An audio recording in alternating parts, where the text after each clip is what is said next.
Grün, grüner, am grünsten. Aldi und Lidl verwandeln sich von schnöden Discountern zu trendigen Nachhaltigkeitsunternehmen. Wir sind ja beispielsweise Biomarktführer auf unserem Vertriebsgebiet. Die Discounter zeigen sich plötzlich besorgt um Tierwohl und Kundengesundheit.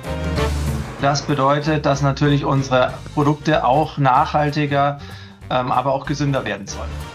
Max will es genau wissen. Warum verändern sich die Discounter immer mehr zu Bio? Und ist wirklich alles so grün, wie sie es uns weismachen wollen? Bilder aus einer Aldi-Filiale, die uns der Discounter zur Verfügung gestellt hat. Die Umstellung auf Bioprodukte ist in vollem Gange. Das entsprechende Sortiment weiterhin im Aufbau. Wie uns Julia Adu erklärt, bei Aldi zuständig für die Unternehmensverantwortung in puncto Nachhaltigkeit.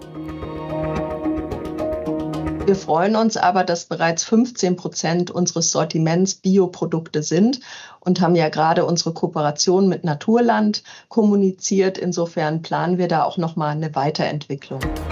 Der Lebensmittelriese verspricht außerdem bis 2024 seine Eigenmarken mit dem sogenannten Nutri-Score auszustatten.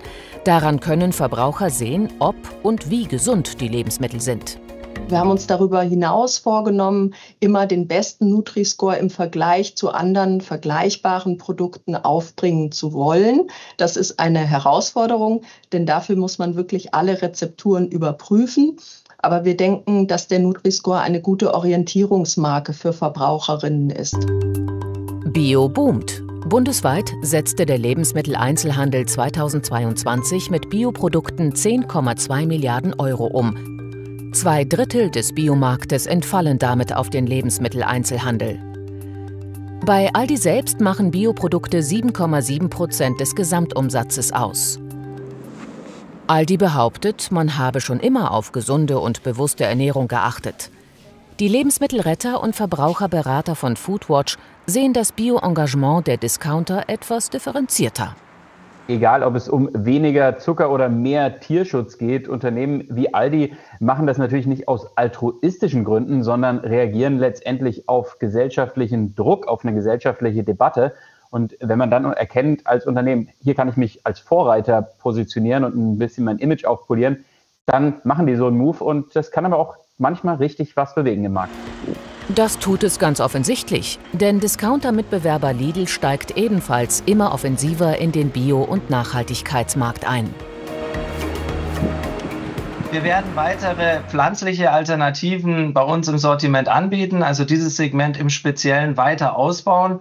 Bei unseren Produkten, wo wir Getreide einsetzen, möchten wir den Vollkornanteil deutlich erhöhen. Wir werden aber auch den Anteil an Hülsenfrüchten und Nüssen weiter ausbauen, um eben hier weitere Alternativen zur tierischen Ernährung anzubieten. Bei Lidl machen Bioprodukte im Moment 7% des Gesamtsortiments aus. Bis 2025 sollen es 10% sein. Christian Schulze ist Professor für Marketing an der Frankfurt School of Finance and Management und kennt die Gründe für das Vorgehen der Lebensmittelunternehmen in Richtung Bio. Wenn man sich anguckt, was Aldi und Lidl machen, dann haben die sich überlegt, dass sie nicht so enden möchten wie Quelle oder Neckermann oder Karstadt oder Kaufhof. Unternehmen, die sich nicht angepasst haben, die sich nicht verändert haben und im Grunde dann mit ihren Altersgruppen alt geworden sind. Tatsächlich sehen die Kunden das Bio-Engagement der Discounter grundsätzlich positiv. Weil ich kaufe selbst also ganz oft die Bioprodukte und vor allem, was mir sehr gefällt, ist also die Markierung zwischen 1 und 4.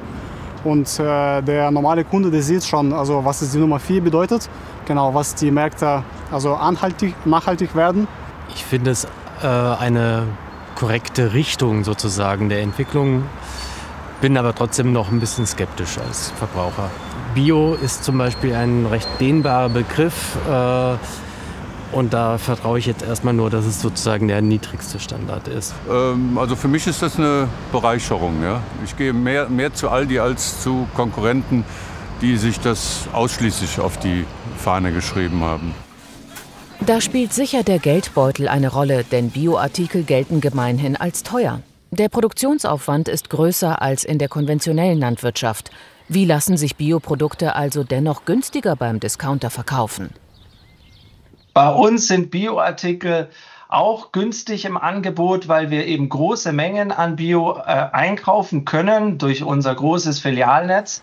Aldi und Lidl investieren zurzeit viel Geld und Aufwand in den Biomarkt, um die Kunden der Zukunft, die jetzt noch bei ihren Eltern leben, später einmal von sich überzeugen zu können, meint Marketing-Experte Christian Schulze. Wenn ich glaubwürdig das Thema Nachhaltigkeit, wenn ich glaubwürdig das Thema Gesundheit rüberbringen möchte, dann muss ich heute damit anfangen und das auch offensiv kommunizieren, um in ein paar Jahren, in 10 Jahren, in 20 Jahren dann eben auch noch relevant und glaubwürdig für diese Zielgruppen sein zu können. Die Lebensmittelretter von Foodwatch finden den Bio-Boom bei den Discountern grundsätzlich gut. Aus ihrer Sicht ist das aber erst ein kleiner Anfang beim Riesenthema Nachhaltigkeit. Weit über 90% aller Lebensmittel werden immer noch konventionell hergestellt. Und da müssen wir ran. Wir müssen also im Grunde die gesamte Landwirtschaft ökologisieren und nicht nur den kleinen Biosektor aufpäppeln. Fazit: Aldi und Lidl versuchen, den lukrativen Biomarkt zu erobern. Dabei bewirken sie auch durchaus Gutes im Sinne der Nachhaltigkeit. Doch bis zu einer weitgehend ökologischen Kreislaufwirtschaft scheint es doch noch ein langer Weg zu sein.